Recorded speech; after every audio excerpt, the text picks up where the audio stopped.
সুপ্রিয় দর্শক, বাংলাদেশ টেলিভিশনের নিয়মিত আয়োজন ফ্যাসিবাদের দিনলিপি অনুষ্ঠানে আপনাদের সবাইকে স্বাগত জানাচ্ছি। আপনাদের সঙ্গে আছি আমি সাইদ খান। আলোচনার জন্য আমার সঙ্গে আছেন দুজন অতিথি। আমার ডান দিকে আছেন সিনিয়র সাংবাদিক, কলামিস্ট এবং রাজনৈতিক বিশ্লেষক কাজী রওনক হোসেন। বাম দিকে আছেন শিক্ষক এবং সাংস্কৃতিক কর্মী সাবরিনা বিনতে আহমেদ। শাসকরা যখন জনগণের মৌলিক অধিকার কেড়ে নেয় তখনই ঘটে গণবিপ্লব। 69, 90 এবং 24-এর অভ্যুত্থান তাই বলে। জার্মানির হিটলার, ইতালির মুসোলিনি, জাপানের হিদেকি তোজো, স্পেনের ফ্রান্সিসকো ফ্রাঙ্কো এবং বাংলাদেশের মুজিব ও হাসিনা তার প্রকৃষ্ট উদাহরণ। মানবজাতির ক্যালেন্ডারের পাতাকে রক্তাক্ত করা দেশ বিদেশের এই শাসকরা জেনে গেছে অত্যাচারের ফলাফল কি হয়। গবেষণামূলক এই অনুষ্ঠানের মাধ্যমে আমরা বিগত সরকারের যাবতীয় ফ্যাসিবাদী ও স্বৈরাচারী নীতির ধরনকে চিহ্নিত করবার চেষ্টা করছি, খুঁজে বের করবার চেষ্টা করছি নাগরিক অধিকার নিশ্চিতের পথ, যাতে ভবিষ্যতে আর কোনো শাসক নাগরিক স্বাধীনতাকে লঙ্ঘনের সাহস না পায়। দর্শক, আজ 11 ডিসেম্বর 2025। শেখ হাসিনার শাসনামলের 15 বছরের শুধুমাত্র এই দিনটিতে কী কী ঘটেছিল, অতিথিদের সঙ্গে আলোচনার আগে বিভিন্ন গণমাধ্যম থেকে সংগৃহীত কিছু সংবাদের শিরোনাম দেখে আসি। 2010 হাসিনার পরিবারের সম্পদের উৎস নিয়ে বিএনপির প্রশ্ন। 2011 গুপ্ত হত্যা থামছে না, জনমনে আতঙ্ক। 2012 মির্জা ফখরুল গ্রেফতার, সারা দেশে আজ হরতাল। 2013 শেখ হাসিনার পদত্যাগের প্রস্তাবের সাদের। 2014 সরকার বিরোধীদের নির্যাতনের মাধ্যমে মানবাধিকার লঙ্ঘন করছে। 2017 95% শিশুর শরীরে নিকোটিন। 2018 বিকল্প জ্বালানি এলপিজি অসাধু চক্রের খপ্পরে। 2019 ভিন্ন মতের কারণে 10 বছরে 35 লাখ আসামি, নিহত 1525, গুম 781। 2022 খুন ঘেঁটে 12 জনকে পুলিশে দিল ছাত্রলীগ। দর্শক, শিরোনামগুলো দেখলাম, এবার শুনবো আলোচনা। শুরুতেই যাচ্ছি রনক ভাই, আপনাকে দিয়ে আলোচনা শুরু করতে চাই। 2010 সালের ঘটনায় খবর এটি। হাসিনার পরিবারের সম্পদের উৎস নিয়ে বিএনপির প্রশ্ন। শেষ পর্যন্ত আমরা এখন দেখছি তার কত সম্পদ, ভল্টে কত স্বর্ণ, এত সম্পদ আসলো কোথা থেকে। এই সম্পদ নিয়ে যখন বিএনপি প্রশ্ন তুলেছিল তখন এটি একেবারে তুড়ি মেরে উড়িয়ে দেওয়া হয়েছিল এবং কতটা সৎ সাজা যায়, সততার যত সনদ আছে সবগুলি হাজির করা হয়েছিল। হুট করে আবার বেড়ে গেল কি করে? এটাই হচ্ছে মজা আমাদের দেশের রাজনীতিতে। আওয়ামী লীগের রাজনীতিতে এটা হলো আরও বেশি। ওরা দিনকে রাত, রাতকে দিন করতে পারে। এই যে সম্পদের প্রশ্ন তুলেছিল বিএনপি 2010-এ, সেটার ফল এখন দেখেন যে 1 ভোল থেকে 832 ভরি সোনা, কোটি কোটি টাকা, এইভাবে কি পরিমাণ বিদেশে তো নিয়ে গেছে, প্লট, ফ্ল্যাট, ডিপার্টমেন্টাল স্টোর, কি নাই। আমার একটা কথাই খালি বলতে ইচ্ছা করছে যে এক জীবনে একজন মানুষের কত লাগে। আসলে আমার মনে হয় যে এরা একটা জায়গায় যে বিকারগ্রস্ত হয়ে যায়, নেশাগ্রস্ত হয়ে যায় এবং খালি আরও দাও, আরও দাও, আরও নাও। হাসিনা পরিবারের ডিজিজ না রাজনীতিকদের মধ্যে অনেকেরই ডিজিজ? রাজনীতিকদের মধ্যে অনেকেরই ডিজিজ এটা। আর সবচেয়ে বড় কথা যে কেউ যদি লং টার্ম থাকে এবং যদি একদম অটোক্রেটিক সুবিধা সে অর্জন করে, সে যদি রিয়েল অটোক্রেট হয়, তখন তাদের এই জিনিসটা হয় যে আমাকে তো সব কিছুই তো আমার, এ দেশ আমার, এ দেশের টাকা আমার, এ দেশের জনগণ আমার, এ দেশের এভরিথিং, ইচ অ্যান্ড এভরিথিং আমার, তো সুতরাং আমি তো যা খুশি তাই করব। এবং এই যে আপনি দেখেন, মানে আমি আবারও ওই কথাটি রিপিট করছি যে এক জীবনে মানুষের কতটুকু লাগে। শেখ হাসিনা হয়তোবা জানেনও না যে তার নামে এই প্রদর্শিতের বাইরে অপ্রদর্শিত আরও কি আছে। এত স্বর্ণ একজন মানুষ ব্যবহার করতে পারে যতটুকু স্বর্ণ পাওয়া গেল? প্রশ্নই ওঠে না। স্বর্ণ দিয়ে মরানো সম্ভব? হ্যাঁ, এটা হচ্ছে এক ধরনের বিকৃতি বা বিকার, কিন্তু হ্যাঁ, মানসিকতা। কিন্তু দেখেন যে দেশের জন্যে, জনগণের জন্যে কিছুই করেন নাই। আপনি খলিফাদের কথা চিন্তা করেন, তারা রাতের অন্ধকারে ছদ্মবেশে বের হতো। কেন বের হতো?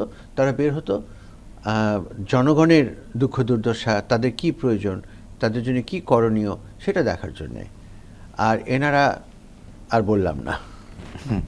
একটু সাবরিনার কাছে শুনে আসি। সাবরিনা এই প্রজন্মের একজন ভালো চিন্তক, শিক্ষক, তিনি সাংস্কৃতিক কর্মী।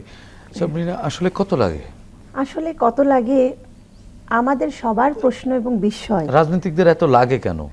সম্পদ, এত স্বর্ণ, এত টাকা, এত বাড়ি, এত গাড়ি, কারি 1000, 1500 ফ্ল্যাট। জি, ফ্ল্যাট দেখেছি শুধু দেশের ভেতরেই না, দেখেছি দেশের বাইরে, আমেরিকা, ইউরোপ, কানাডায় দেখেছি যে 10টা, 15টা, 20টা ফ্ল্যাট, বাড়ি। এটা আসলে একটা 10টা, 15টা, 20টা কেন, 3000ও তো বাড়ি পাওয়া হ্যাঁ যাচ্ছে। হ্যাঁ, সেটা এতগুলো বাড়ি কি করে? মানে এটা আমার কাছে মনে হয় এক ধরনের বিকৃত মস্তিষ্ক ধারী যারা আছে তাদেরই এত প্রয়োজন হয়, বা এটা এক ধরনের নেশার মতো। যেমন মানুষ ড্রাগ নেয়, ড্রাগ না নিলে মানুষের কাছে তখন আর সে থাকতে পারে না, ছটফট করে। আমার কাছে মনে হয় এক ধরনের বিকৃত মস্তিষ্কধারী যেসব রাজনীতিবিদরা আছে তারাই এগুলো করে, এবং তারাই এগুলো করেছে বিগত। মানে তারা এগুলো দিয়ে কি করে আসলে? এত সম্পত্তি কি তারা মানে কি করে হয় কি? এটা কিন্তু আমরা জানি না তারা কি করে। তারা কিন্তু দেশের জন্য কিছু করে না, বা দেখা যায় তাদেরও অনেক আত্মীয় স্বজন থাকে। বিভিন্ন সময় শুনি যে তারা নিজেদের আত্মীয়দের জন্য কিছু করে না, কাছের আত্মীয়। আমি অনেকের কাছে শুনেছি, আমার নিজের অভিজ্ঞতা আছে। কিছুদিন আগে আমার একজনের সাথে দেখা হয়েছে, উনি বলেছেন যে আমার নিজের বোন সংরক্ষিত আসনে এমপি ছিল, কিন্তু আমি আর কি কিছুই করতে পারিনি, বা আমার জন্য সে কিছুই করেনি। আমার ভীষণ অবাক লেগেছে যে এটা কিভাবে সম্ভব, আসলে সম্ভব কিভাবে। কিন্তু সেখানে দেখা গেছে সে কিন্তু অনেক কিছু করেছে। হ্যাঁ, তার দেখা গেছে এখন তার ব্যাংক ফ্রিজ হয়ে আছে। তার মানে কি, সে কি করেছে আর না করেছে সেটা তার ব্যাংক কেন ক্রোক করা হবে? কিন্তু না, দুর্নীতির তো একটা লিমিট আছে, তাই না? দুর্নীতি মানুষ কতটুকু করে? ধরেন আমার 10 কোটি টাকা দরকার, 20 কোটি টাকা দরকার, কিন্তু 10,000 কোটি মানে আপনার, আপনি একজন নারী, যেহেতু আপনারও অর্নামেন্টস এর প্রতি এক ধরনের ফ্যাসিনেশন আছে, জি জি, থাকাটা খুবই স্বাভাবিক। সেটা 2 ভরি, 3 ভরি, 5 ভরি, 10 ভরি, 20 ভরি, কিন্তু 800, 1000 ভরি এগুলো দিয়ে আসলে কি? সেটা একটা ব্যাংকে, একটা ব্যাংকে, জি জি, একটা ব্যাংকে ধরা পড়েছে। এবং দেখেছি, শুনেছি যে তিনি যাওয়ার সময় বহুত কিছু নিয়ে গেছে সাথে করে, অনেকগুলো বাক্স ভরে তার গয়না, সম্পদ, টাকা পয়সা অনেক কিছু নিয়ে গেছে। শুধু তো আমরা একটা লকারের বিষয়ই জানি, এরকম তো আরও আমার মনে হয় বহুত কিছু আছে। আর আমি একটা নারী, আমি একটা সাধারণ মানুষ, আমারও কিন্তু গয়নার দিকে ফ্যাসিনেশন আছে।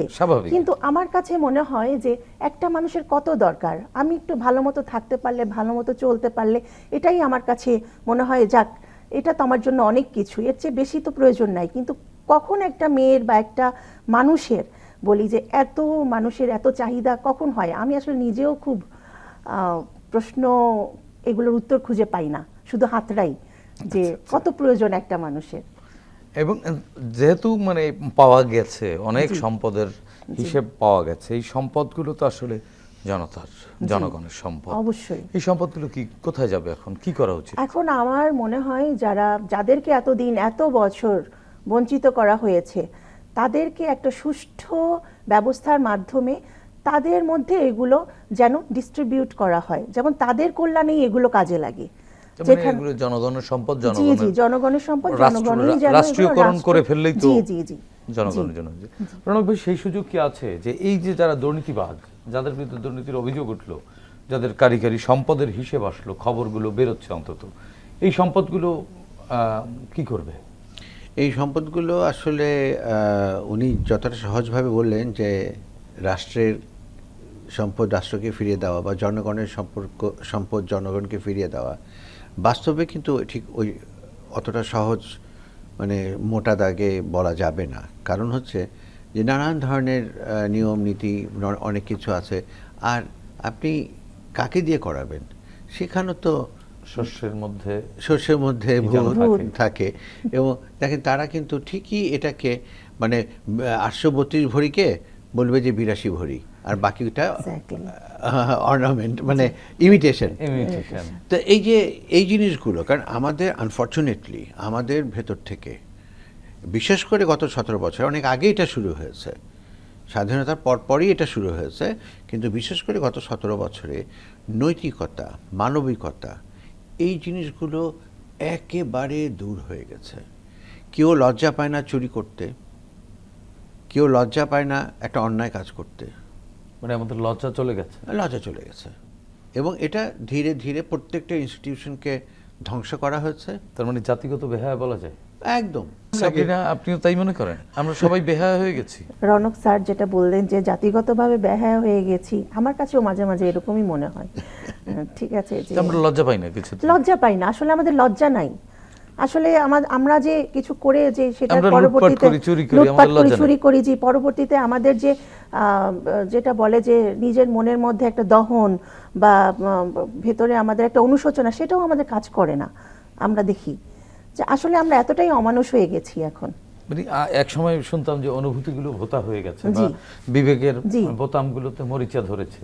এখন রনক ভাই আজকে বললেন আমরা আসলে বেহায়া হয়ে গেছি জাতিগত। আমি একটা ছোট্ট আমার পার্সোনাল জীবনের একটা কাহিনী বলতে চাই। সেটা হলো এটা 71 বা 70-র দিকে আমি স্কুল থেকে এসে মানে খেলাধুলা শেষ করে যখন বাসায় ফিরছি, আমার বাবা উপর থেকে দেখেছেন যে আমি কাদের সাথে ফিরছি। তো যখন বাসায় আসলাম, এসে হাত মুখ ধুয়ে নাস্তা টাস্তা খেয়ে যখন বসলাম, তখন উনি খুব শান্তভাবে বললেন যে আব্বু, তোমার কি বন্ধুর এত অভাব? আমি না বুঝি নাই কথাটা। তো যে কেন আব্বু, কী হচ্ছে? বলছে তোমার এই ঘুষখোরের ছেলের সাথে বন্ধুত্ব করতে হবে। মানে আমাদের সাথে যে ছেলেগুলো ছিল তাদের ভিতরে একজনের বাবার একটু দোষ ছিল বা একটু দুর্নাম ছিল, যে সে টুকটাক ঘুষ দেয়। টুকটাক, কিন্তু আমি আবারও বলছি টুকটাক।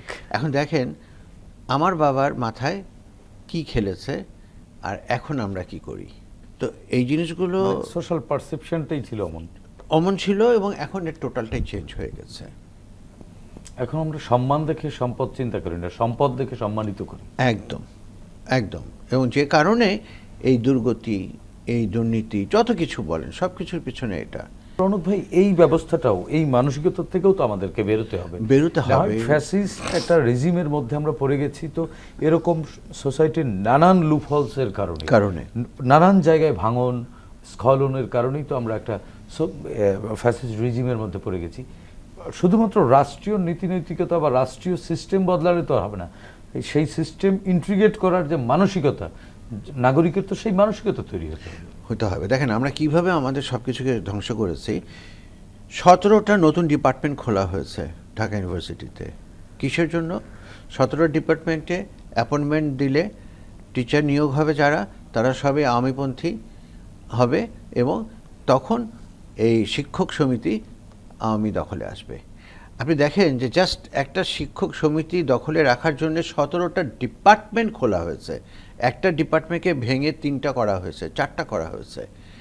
আমরা তো এটা করেছি এবং করেছি কারা, কার হাত দিয়ে হয়েছে? সর্বোচ্চ শিক্ষিত মানুষদের হাত দিয়ে। আমি এই কারণে বলছিলাম জিনিসটা, যে আমার পার্সোনাল ঘটনাটা বললাম যে দেখেন কত ছোট্ট একটা জিনিস, কিন্তু আর এখন কি হচ্ছে। জি, নৈতিকতা কি বদলানোর মানসিকতা আমাদের মধ্যে এই অভ্যুত্থানের রক্ত মানে পথ দেখিয়েছে কিনা বা কোনো বার্তা দিয়ে গেছে কিনা, আমরা সেটি বুঝতে পেরেছি কিনা? অভ্যুত্থান আমাদের জন্য অনেক বড় বার্তা দিয়ে গেছে, কিন্তু সেখান থেকে আমরা কতটুকু গ্রহণ করেছি, এটা হচ্ছে এখন আমরা গত প্রায় 1.5 বছর হতে চললো। 1.5 বছরে আপনি কি কিছু পরিবর্তন দেখেন মানুষের মানসিকতায়? অন্তত আসলে আইন বদলানো যায়, কাগজে আইন বদলে ফেলে মানসিকতা তো বদলানো যায় না। মানসিকতা আসলে এটা খুব সস্তা হয়ে গেছে মানুষের মানসিকতা। এখন বলবো যে রাজনৈতিক বলেন, অর্থনৈতিক বলেন, সামাজিক বলেন, সব দিকে কিন্তু দারুণ অবক্ষয়। 1.5 বছর হয়ে গেছে, কিন্তু আপনি দেখেন কোনো জায়গায় কি কোনো অপকর্ম বাদ আছে? সব জায়গায় কিন্তু দেখবেন যে ঘুষ ঠিকই মানুষ নিচ্ছে, ঠিকই মানুষ চাঁদাবাজি করছে, মানে ঠিকই একদল আর এক দলকে খারাপভাবে মিথ্যা প্রপাগান্ডা চালাচ্ছে। সাবরিনা, এই অভ্যুত্থান পরবর্তী সময়ে, অভ্যুত্থানের সময় আমরা দেখেছি যে ঘুষ চাইলে ঘুষি দিন। জি, গত 1.5 বছরে একটা ঘুষির খবরও আমরা পাইনি। কিন্তু না, কি অদ্ভুত। হ্যাঁ, একদম সত্যি কথা, একটা ঘুষির খবর পাইনি, কিন্তু ঘুষের খবর পেয়েছি। হ্যাঁ, ঘুষের খবর পেয়েছি এবং মানে সত্যি কথা বলতে যে আগের চাইতে ঘুষের খবর বেশি পেয়েছি। একটা ঘুষিও হয়। জি জি। এবং আমাদের যদি পরিবর্তনটা আনতে হয় তাহলে কিন্তু একেবারে গোড়া থেকে আনতে হবে। মানে সামাজিকতায় পরিবর্তন আনতে হবে, একদম। সামাজিক সিস্টেমে পরিবর্তন হ্যাঁ, আনতে হবে, পারিবারিক সিস্টেমে পরিবর্তন সাবরিনা, আনতে হবে। আরেকটি বিষয় আপনার কাছ থেকে একটু আলোচনা শুনতে চাই। 2011 সালের খবর, গুপ্ত হত্যা থামছে না, জনমনে আতঙ্ক। সামগ্রিক নিরাপত্তার যে নিরাপত্তা ব্যবস্থা রাষ্ট্রের যে জায়গায় গিয়েছিল, সেই নিরাপত্তা ব্যবস্থার ভেঙে পড়ার কারণেই গণ অভ্যুত্থান। গুপ্ত হত্যা বা গুপ্ত হামলা এখন কি থেমেছে? পরিবর্তন এখনো থামেনি, আগে যেমন ছিল এখনো আছে, কিন্তু এখন হয়তো আমরা ওইভাবে প্রকাশিত হচ্ছে না, দেখছি না, কিন্তু থেমে নেই, কিন্তু হত্যা হচ্ছে। কারণটা কি তাহলে? অভ্যুত্থানের কি দরকার ছিল? অভ্যুত্থানের কিন্তু অবশ্যই দরকার ছিল, কিন্তু সেই অভ্যুত্থান থেকে আমরা কোনো জ্ঞান নেইনি, কোনো মানে কিছু অভ্যুত্থানটা শিক্ষা গ্রহণ আসলে করিনি। সময় ঘটিয়েছে, সময় আর ঘটিয়েছে। ধারণ করতে পারছিল জি না। জি জি সময় ওটার আর ভার সহ্য করতে পারছিল না, যে কারণে গণ অভ্যুত্থানটা ঘটেছে। এবং এই গণ অভ্যুত্থানে তো সবাই আপামর জনতা অংশগ্রহণ করেছে। আমি আমার ছেলেকে নিয়ে নিজে আন্দোলনে গিয়েছি, যেহেতু আমি একজন ইউনিভার্সিটির শিক্ষক, আমি ওই বোধ থেকে গেছি যে না, আমার সন্তান তো কিছুদিন পরে হয়তো বড় কোথাও পড়বে বা ইউনিভার্সিটিতে পড়বে, বিশ্ববিদ্যালয়ে পড়বে, কিন্তু দেখেন আমি আমার নিজের দায়িত্ববোধ থেকে গেছি, কিন্তু বিষয়টা হচ্ছে কি যে মানুষ কিছু গ্রহণ করেনি। এটাই খুবই দুঃখজনক লাগে যে কোথাও কিন্তু থেমে নাই। আমি বিভিন্ন জায়গায় দেখছি, সংবাদপত্রে বা বিভিন্ন নিউজে, অনলাইন প্রিন্টে দেখছি যে ধরনের আগে মানে সে নামটা চেঞ্জ হয়েছে, কিন্তু কোনো কিছু কিন্তু থেমে নাই বা চলছে। সাবরিনা এক সুন্দর কথা বলেছেন যে নামটা বদলেছে, কাজ বদলায়নি। রণক ভাই, আপনার কাছ থেকে শুনতে চাই, সময় আসলে ভার বইতে পারছিল না দেখে সময় উগরে ফেলেছে, এটাই ছিল আসলে। অন্যায় আর নিতে পারছিল না সময়, তাই আসলে উত্থান হয়েছে। কিন্তু আমরা বদলাইনি, ক্যালেন্ডারের পাতা বদলেছে, দিন তারিখ বদলেছে, কিন্তু আসলে আমরা বদলাচ্ছি না কেন? চাঁদাবাজ বদলেছে, চাঁদাবাজি বদলেনি। এবার আসি আমি এখানে। আসল ব্যাপারটা হচ্ছে, আপনি দেখেন আগে কারা রাজনীতি করত, সেটা একটা ছেঁড়া পাঞ্জাবি, ছেঁড়া স্যান্ডেল পরে সে করত, তার কিন্তু বিরাট কোনো চাহিদা ছিল না। অথবা ওই সমাজের এলিট, ওই সমাজের সবচেয়ে এগিয়ে থাকা পরিবারের সদস্যটি রাজনীতি করত, যাকে আসলে কোনো দলের না হলেও ওই সমাজ নেতা মনে করত, এবং পুরো কমিউনিটি তাকে ব্যাকআপ করত। এখন কি হয়েছে? এখন হলো যে আপনি চুরি করে, ডাকাতি করে কিভাবে টাকা পেয়েছেন সেটা ইম্পর্টেন্ট না। আপনার কাছে অঢেল টাকা আছে, আপনি 10 কোটি টাকা দিয়ে নমিনেশন কিনতে পারেন। এই যে নমিনেশন কেনা বেচা, এটাও কিন্তু এই রাজনৈতিক স্খলনের একটা মূল বিষয়। তো এইভাবে প্রতিটা ক্ষেত্রে আমরা কিন্তু আমাদেরকে শেষ করে দিচ্ছি, একেবারে শেষ করে দিচ্ছি, এবং আমরা বুঝতে পারছি না যে আসলে কোথায় যে দাঁড়াবে। পড়াশোনা আপনি দেখেন, এখন যারা মানে বিভিন্ন সরকারি পদে আছে, পরবর্তীতে যারা আসবে তাদের যদি standard of education, standard of intelligentsia, এটা যদি দেখেন আপনি অবাক হয়ে যাবেন। কিন্তু এরা তো একটা সময় এসে রাষ্ট্র পরিচালনা করবে, দেশ পরিচালনা করবে, দেশের বিভিন্ন ইম্পর্টেন্ট জায়গায় বসে তারা সেই প্রশাসন চালাবে। তখন কি হবে? আগে একজন সিএসপি অফিসারকে দেখলে বোঝা যেত যে একজন সিএসপি অফিসার, কিন্তু এখন লাল্লু পাঞ্জু আর ইসের সাথে কোনো পার্থক্য নাই, সবই এক হয়ে গেছে। সবচেয়ে বড় হয়ে গেছে এখন কার পকেটে কত টাকা, কে কয়টা ক্লাবের মেম্বার, এটা হচ্ছে এখন সবচেয়ে বড়। তার মানে আমরা একটু বদলাইনি, আমরা এক বিন্দু মাত্র বদলাইনি, মানসিকতা বদলাই নাই। যে মানসিকতা বদলানোর যে প্রসেস, যেটা সেই প্রসেসও আমরা শুরু করতে পারি, কিন্তু এই সমাজটা আমাদের ভাঙতে হবে, এই সমাজ ভাঙতে হবে। এবং আর দুঃখজনক যেটা সাবিনা একটু ইঙ্গিত করেছেন, উনি হয়তো বা ভয়ে ভয়ে সব কিছু খুলে বলেননি, হ্যাঁ, কিন্তু আমি বলবো এইখানে সবচেয়ে বড় স্টেক হোল্ডার ছিল ছাত্ররা, এই অভ্যুত্থানের বা বিপ্লব যেটাই বলি না কেন আমরা। পরবর্তীতে ছাত্রদের কাছ থেকে আমরা যা দেখলাম, যা পেলাম, সেটা হলো সবচেয়ে দুঃখজনক, সবচেয়ে দুঃখজনক। আমাদের সম্পূর্ণ প্রত্যাশা, সম্পূর্ণ আশা, সম্পূর্ণ ভরসা সবকিছু শেষ হয়ে গেছে। মানে আমি বলছি যে একটা ভালোর দিকে যাবার যে একটা প্রসেস, মানে প্রচন্ড সম্ভাবনাময় অভ্যুত্থান হ্যাঁ অসম্ভবের দিকে একেবারে জাস্ট টার্ন টু 180 ডিগ্রি। এই জিনিসটা কিছুতেই আমাদের জন্য কাম্য ছিল না।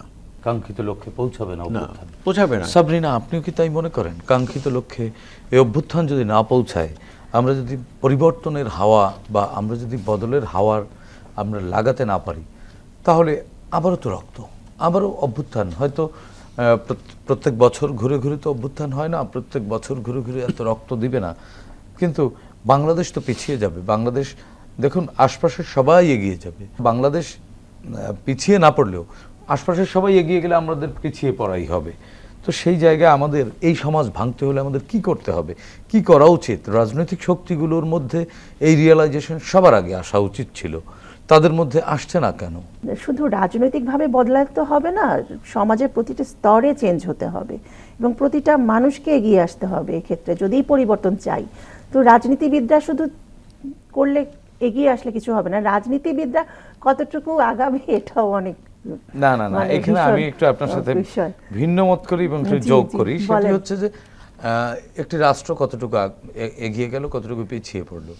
হ্যাঁ, নাগরিকের দায় আছে, জনগণের দায় আছে, দায়িত্ব কিন্তু রাজনীতিকের। দিন শেষে ব্যর্থতার দায় রাজনীতিকদের নিতে হবে। যেহেতু আমরা একটি গণতান্ত্রিক সমাজ ব্যবস্থা, গণতান্ত্রিক রাষ্ট্র ব্যবস্থার মধ্যে আছি, আমরা রাজনীতিকদের উপরে ভরসা করি, দায় কিন্তু তাদের নিতে হবে। দায় তাদের নিতে হবে। জনগণের আশা প্রত্যাশা তো প্রতিফলিত হয় রাজনীতিবিদদের মাধ্যমেই। তো রাজনীতিবিদদের তো দায় নিতেই হবেই, কিন্তু আমার আসলে এখানে একটা বিষয় যে রাজনীতিবিদদের আগে পরিবর্তন হতে হবে। তার মানে কি তাদের রাজনীতিক হওয়ার যোগ্যতার যেই যোগ্যতায় রাজনীতিবিদ হতে হয় সেই যোগ্যতার ঘাটতি আছে তাদের? মাপকাঠিতে তো অবশ্যই ঘাটতি আছে। আমি তো বলবো এখানে 16 আনার মধ্যে 10 আনাই নাই এর মধ্যে কোনো যোগ্যতা। হ্যাঁ, আমি আমার দৃষ্টিতে যেটা মনে হয় যে 10 আনাই এদের মধ্যে কোনো যোগ্যতা নাই। 10 আনাই কি, আরো হিসাব করলে আরো বেশি। যাই হোক, তবু আশা করি, প্রত্যাশা আমাদের যে একটা স্বনির্ভর বাংলাদেশ গড়বে, সেই রাজনীতির সুষ্ঠু রাজনীতির ধারা তৈরি হোক এবং জনগণের আশা প্রত্যাশা এতদিনের স্বপ্ন প্রতিফলিত হোক। আমরা তো চাচ্ছিলাম একটা সুন্দর বাংলাদেশ গড়ে উঠবে, আমাদের অনেক দিনের স্বপ্ন। আমরা দীর্ঘ 17 বছর এত কষ্ট করেছি, দেখা গেছে যে আমরা পদে পদে আমাদের প্রশাসনিক ক্ষেত্রে, তারপরে হচ্ছে যে কোনো জায়গায় আইনের শাসন, তারপরে হচ্ছে বিচার বিভাগ, প্রতিটা ক্ষেত্রে এত দুর্নীতি, এত মানে দুর্বলতার প্রমাণ দিয়েছে। রাজনৈতিক মানে প্রতিহিংসার শিকার প্রতিটা জায়গায়। আমি নিজের কথা একটু বলি যে আমার নিজের যোগ্যতা থাকা সত্ত্বেও আমি বিশ্ববিদ্যালয়ের শিক্ষক হতে পারিনি, আমি কোনো সরকারি চাকরি করতে পারিনি। এখন দিন শেষে আমার কাছে মনে হয়, ইদানিং মনে হয় যে আমার জীবনে সুন্দর বছরগুলো কেটে গেছে। হ্যাঁ, আমি সেই এখন কিন্তু আমার ভিতরে ভীষণ হতাশা কাজ করে যে আসলে আমরা কি করলাম, আমাদের জন্য দেশ কি করলো, আমাদের জন্য আমাদের রাজনীতিবিদরা কি করলো, মানে পরিবর্তন কোথায়? আসলে পরিবর্তন কি আদৌ সম্ভব? আপনার সাথে একটু যোগ করি আলোচনায়। 2019 সালের খবর, আপনি তো ভিন্ন মতের কারণে নানান কিছু হয়েছে বলছেন, এখনো তো ভিন্ন মত আছে। ভিন্ন মতের কারণে 10 বছরে 35 লাখ আসামি, নিহত 1525, গুম 781, এটি একটি জাতীয় দৈনিকের খবর ছিল। ভিন্ন মত প্রকাশের কারণে 35 লাখ আসামি, এখনো তো ভিন্ন মত প্রকাশে আসামি হচ্ছে না? আসামি হচ্ছে। আমি তো প্রথমে একটা জিনিস বলেছি যে সবকিছুই হচ্ছে, নামটা বদলেছে শুধু। হ্যাঁ, তো আপনারা দুইজনই শিক্ষক, দুইজন, আপনাদের দুইজনের আলোচনা একই বিষয়ে আলোচনা শুনতে চাই। আসলে ভিন্ন মতের কারণে আসামি হচ্ছে, তো তাহলে আইনের শাসন নেই, বিচারের বাংলাদেশ। আমি এখানে আপনাকে একটু এইভাবে বলতে চাই জিনিসটা। দেখেন, একটা স্বর্ণভূমি বা স্বর্ণখণ্ড হলো এই বাংলাদেশ, যার একমাত্র সারা পৃথিবীতে বাংলাদেশই একমাত্র দেশ যার 60+ জমি হলো আবাদি, যেখানে একটু বীজ ছুঁড়ে মারলেই গাছ উঠে যায়। এরকম একটা দেশ, কিন্তু সেই দেশটাকে আমরা কি করছি? আমরা এই দেশটাকে যা করছি এটা মানে মুখে বলা যায় না। আপনি দেখেন, নেপালেও আমাদের মতনই একটা অভ্যুত্থান এবং বিপ্লব হয়েছে। সেখানে যে প্রধানমন্ত্রী এসেছেন উনি বলেছেন যে আমার কোনো ইস্যু নাই, আমার ইস্যু একটা, ফ্রি অ্যান্ড ফেয়ার ইলেকশন, আমি 6 মাসের ভিতরে এটা দিয়ে চলে যাব। মানে এই যে আমাদের যে প্রত্যাশা ছিল অভ্যুত্থানের পর, সেটা যে নষ্ট হয়েছে তা শুধুমাত্র ছাত্ররাই না, অন্তর্বর্তীকালীন সরকারের মানে অদূরদৃষ্টি সম্পন্ন কার্যকলাপের ভেতর দিয়েও হয়েছে। একটা নির্বাচিত সরকার আর একটা অনির্বাচিত সরকার, দুটোর ভেতরে অনেক গুণগত পার্থক্য আছে, কিন্তু তারপরেও সবগুলো রাজনৈতিক দল যখন একজন ব্যক্তিকে সমর্থন দেয় তখন তার নির্বাচিত চেয়ে কম না, কিন্তু সমর্থন দেওয়ার পরেই দেখা যাচ্ছে যে তারা আবার সমর্থনটাকে উইথড্র করে ফেলে। এটাই তো রাজনীতিতে আমাদের সবচেয়ে বড় দুর্ভাগ্যজনক। হ্যাঁ, এবং অভ্যুত্থানটা এই কারণে অনেক ক্ষেত্রে এখন আমরা আলোচনা করছি, এটা আমাদের জন্য খুব কষ্টের, খুবই কষ্টের। আমি এখন আমার জীবনে যে শেষ প্রান্তে এসে দাঁড়িয়ে আমার ভীষণ একটা প্রত্যাশা ছিল, সুন্দর একটা দেশ দেখতে পারবো, বাইরে যাব, বলবে যে ও তুমি বাংলাদেশ থেকে আসছো, oh that's a very promising country, হ্যাঁ, ইটস আপরাইজিং, ইত্যাদি ইত্যাদি। কিন্তু এখন গেলে মানে আমি যে বাংলাদেশি এটা বলতেও লজ্জা লাগে। তারপরেও এই জায়গা থেকে আমাদের ঘুরে দাঁড়াতে হবে, অবশ্যই ঘুরে দাঁড়াতে হবে। এবং এটা আমাদেরকে, আমি আবার বলছি, প্রথমে আমাদের নিজেদেরকে সংস্কার করতে হবে। নিজেদেরকে সংস্কার করার পর আমার পাড়া প্রতিবেশী অন্যজনদের প্রতি আমার নজর দিতে হবে, এরপরে আমাকে অন্য জিনিসে যেতে হবে। কিন্তু নিজেকে যদি সংস্কার না করি, ও উপর থেকে যত কিছু সংস্কার হোক কোনো লাভ নাই। মানে আমাদের প্রত্যেকের ব্যক্তিগত, আমি সেটাই বলছি, ব্যক্তিগত পরিবর্তন। জি সাবরিনা, আপনি কি মনে করেন আমাদের এই জাঙ্ক থেকে বেরিয়ে আসবার জন্য সবচেয়ে গুরুত্বপূর্ণ ভূমিকা রাখতে পারে কোন জায়গাগুলো? সমাজকে না বদলানো গেলে রাষ্ট্র বদলাবে না। অন্যকে বদলানো সহজ, নিজেকে বদলানো সহজ না। তো নিজেকে আগে বদলাতে হবে। আমাদের ভেতরে যেই দীর্ঘ 17 বছরের যেই আবর্জনা আছে, নর্দমা আছে, ওগুলোকে আগে পরিষ্কার করতে হবে। এবং আমাদের মতো বলি, যারা কনশাস মানুষ, যারা সচেতন আছে, সচেতন নাগরিক, তাদের হাত ধরেই এটা শুরু হতে হবে। আমি শুরু না করলে আর কেউ শুরু করবে না, আমাকে দিয়েই শুরু করতে হবে, এভাবে সবাইকে ভাবতে হবে। আমরা ওই প্রতিটা বিষয় দেখা যাচ্ছে যে সরকার এই একটা ডিসিশন নিচ্ছে, ওটা আমরা মেনে নিচ্ছি বা মেনে নিচ্ছে। বিষয়টা হচ্ছে কি যে যখন এখন যেমন ধরেন যে আন্দোলনের বিষয়গুলো এত সহজ হয়ে গেছে, আন্দোলন কিছু হলে ঘরে ঘরে আন্দোলন, তো কিছু আন্দোলনটা তো সহজ কিছু না। তো এখন দেখছি যে আন্দোলনের বিষয় ঘরে ঘরে আন্দোলন, কিছু হলে রাস্তায় নেমে পড়ছে। আগে হচ্ছে কিছু কিছু জায়গায় চেঞ্জ হতে হবে। যারা সচেতন ব্যক্তিবর্গ আছে, যেমন শিক্ষক আছেন, সাংবাদিক আছেন, তারপরে এরকম যারা শিল্পী গোষ্ঠী আছে, ভূমিকা রাখতে পারে, এমন মানুষজনকে এগিয়ে আসতে হবে। যদি এরকম একটা বিষয় সৃষ্টি করা যায় যে এগিয়ে আসছে, মানুষের মধ্যে ভয় তৈরি হবে এবং আস্তে আস্তে সমাজ পরিবর্তন হবে, আমার এটাই মনে হয়। কিন্তু পরিবর্তনের ধারা শুরু করতে হবে যে কোনো একদিক দিয়ে। জি, ধন্যবাদ সাবরিনা। আসলেই আমাদেরকে ব্যক্তি পর্যায় থেকে যদি আমরা না বদলাই তাহলে এই অভ্যুত্থান পূর্ণতা পাবে না। এই অভ্যুত্থান একটা সময় আমাদের কাছে অপ্রাসঙ্গিক হয়ে যাবে। রণক ভাই, আপনাকেও ধন্যবাদ। প্রিয় দর্শক, 24-এর ছাত্র জনতার গণ অভ্যুত্থান পৃথিবীর ইতিহাসে নতুন এক পরিচিত করেছে বাংলাদেশকে। জনগণ শাসকের শোষণ নয়, চায় স্বচ্ছতা ও জবাবদিহিতামূলক রাষ্ট্র ব্যবস্থা, যার মাধ্যমে রাষ্ট্রে তাদের অধিকার নিশ্চিত হবে, প্রজা থেকে হয়ে উঠবেন নাগরিক। আসুন নতুন এই বাংলাদেশকে আমরা নাগরিক বান্ধব হিসেবে গড়ে তুলি, সাধ্যমতো ভূমিকা রাখি দেশ ও জাতি গঠনে। দর্শক, দেখা হবে আগামী পর্বে নতুন অতিথির সঙ্গে। ততক্ষণ পর্যন্ত ভালো থাকুন, সুস্থ থাকুন, বাংলাদেশ টেলিভিশনের সঙ্গেই থাকুন। খোদা হাফেজ।